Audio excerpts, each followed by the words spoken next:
The Parflex Minikrimp is designed to be portable with this lightweight, compact design. Because of this portability, it's not uncommon that users will lay it down on its side or its back for transport throughout the facility or when it's being used on a service truck on the road. Now, with that type of storage, it does not do any harm to the crimper or the pump itself. But what that can do by laying it down on its side is introduce air into the hydraulic system. Other things that can introduce air into the system is the fluid level is not the proper level. You have loose fittings on your connections.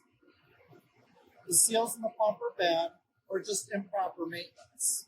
So when air has been introduced into the system, the first thing people will notice is the ram will be very slow to extend and it won't be able to fully bottom out the dial during crimping.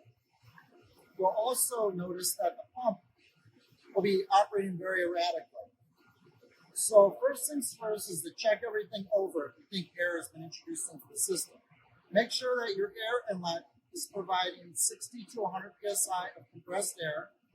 All your fitting connections are tight, nothing's leaking. The fluid level in the reservoir is at the proper level. And right here, there's a little dipstick you can unscrew and take out and check that. All that checks out, and the crimper is not operating properly, there may likely be air in the system. So to bleed that out, it's a very simple process. So this is your pedal switch for activation and retract. So you're going to take the pedal, put it in the retract position, and hold it there with one hand. And then using the other hand, you're going to press the activation button at the same time.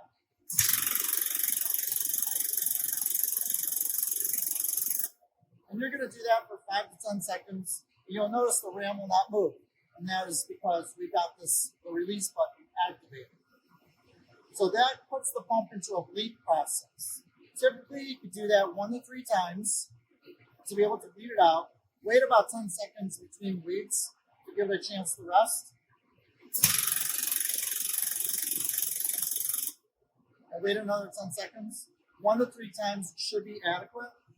Then when you're done with that, give it a try and make sure that the pump, the cylinder fully extends and it bottoms out the die ring.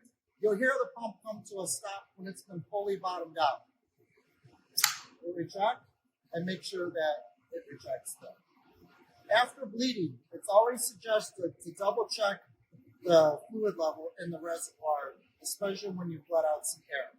And that's how you bleed a Parflex Minikrimp.